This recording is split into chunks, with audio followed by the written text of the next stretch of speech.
Hi there, TCS. This is Rachel Brockman, and I'm going to be sharing a little video with you about how to navigate the landing page of PowerSchool SIS. I am on the login screen for PowerSchool SIS, and I access that through Clever. You will be able to find the link there. And you will be logging in using your TCS login. I'm logging into a sandbox. I'm using a different login. You'll be using your TCS login. When you log in, you're going to see your landing page. Your landing page will always look this way. There's got three main areas that we're going to talk about. The first one up here is the navigation bar. On the left, we have the navigation menu. And then in the center, we've got the start page that you can access also by using start page in the navigation menu. But it will always default to the start page. We're going to start up here in the navigation bar.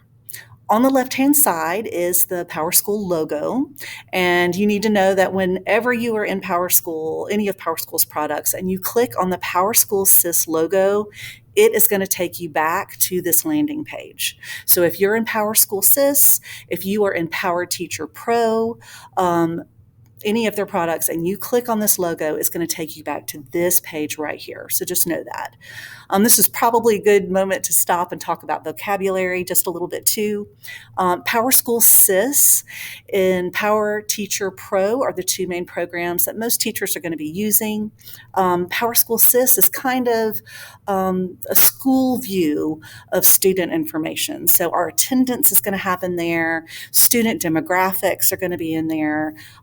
So it's kind of a school view. And then PowerTeacher Pro is going to be more granular. It's going to be getting into your classroom. So your grade book is going to be in there. Your rosters, your assignments, your students' grades are all going to be in PowerTeacher Pro.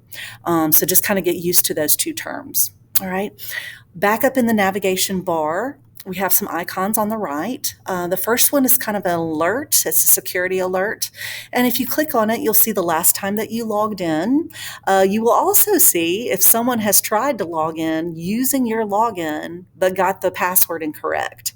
So you can see if someone's maybe trying to log in using your login, or if you use an incorrect password, it'll show up here. So you'll get a little notification here if that happens. You also have a reports queue. Any reports that you run will show up here. We're going to be looking deeper into that later. You have a print screen button. So whenever you're in PowerSchool, most of the screens have got this button at the top. You can do a quick print screen. And then you've got your help icon. And I will go ahead and say PowerSchool's help is very powerful and very just well done. It's like fantastic.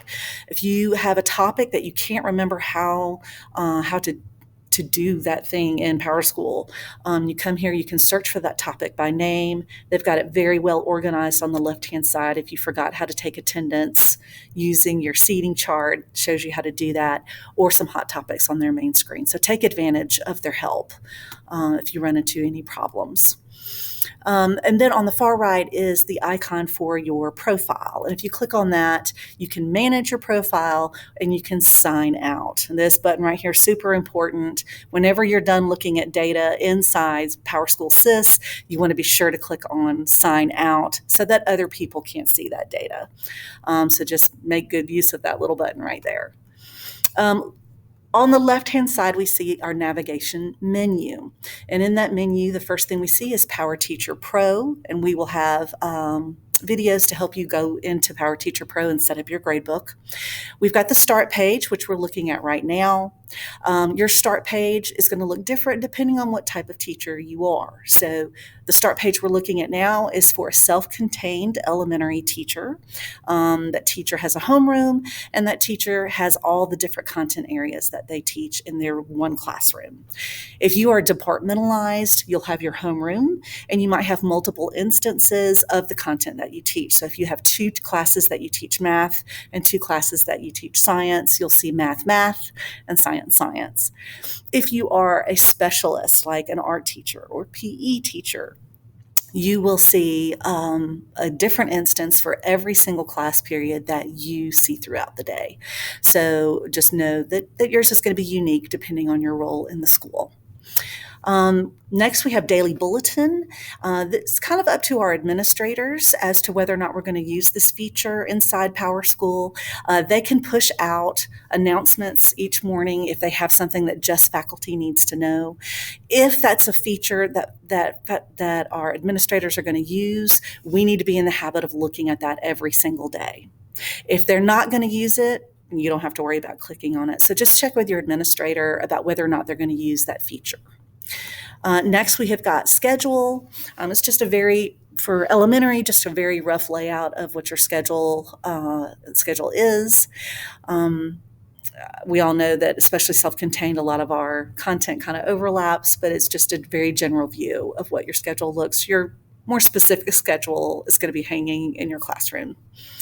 Staff directory is just that. It's a listing of our faculty and contact information for the faculty. The meals icon, if you click or link, if you click on that, that is not a program that we're going to be using this year. I know that our CMP purchased a new program this year through Heartland, and we did not go with Power Lunch. So that is not a link that you're going to have to worry about using. The next link is reports. When this screen loads, you're able to print a attendance report from the screen. If you choose to click and submit that report, you're going to have it start to run the report, and when it's complete, there'll be a little icon up here in the upper right-hand corner in the report queue that'll let you know that it's complete. So we'll take a look at that in just a moment.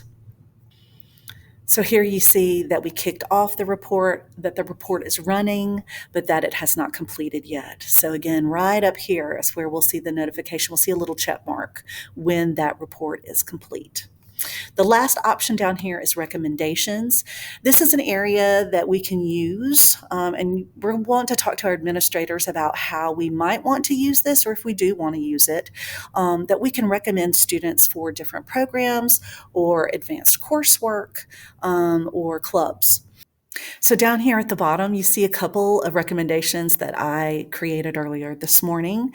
And if you wanted to make a recommendation, if your school decided that you were going to use this feature, you would go up to create recommendations, and you would select the class that the student is in. So they're in my homeroom. I'm going to move my camera right over here. There we go. And then it pulls up your roster. Go ahead and select the student that you want to recommend. You're going to scroll down and click next. And then you're going to choose what you're recommending them for. So maybe you decide as a school that your star student of the month, you'll select homeroom. Maybe I'll make that decision. And then you'll type why that that student was selected. I'm just going to type star student. And then you click submit. And when you do that, your administrator will be able to go in and see your recommendation for the Star Student of the Month, or however else you choose to use this feature recommendations. I'm now going to real quick glance up in the upper right-hand corner. I see that check mark that we talked about earlier, meaning that that report that we kicked off is finished. So I'm going to click on that icon. It's going to take us back to the report queue. And now I see that that report has completed, and I can view the report either by clicking on the title or I can click on view.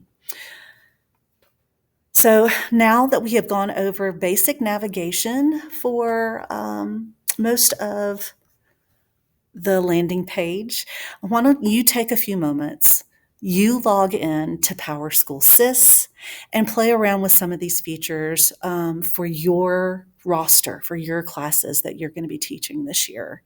If you have any questions at all, please contact me at rachel.brockman@trustfulcityschools.com.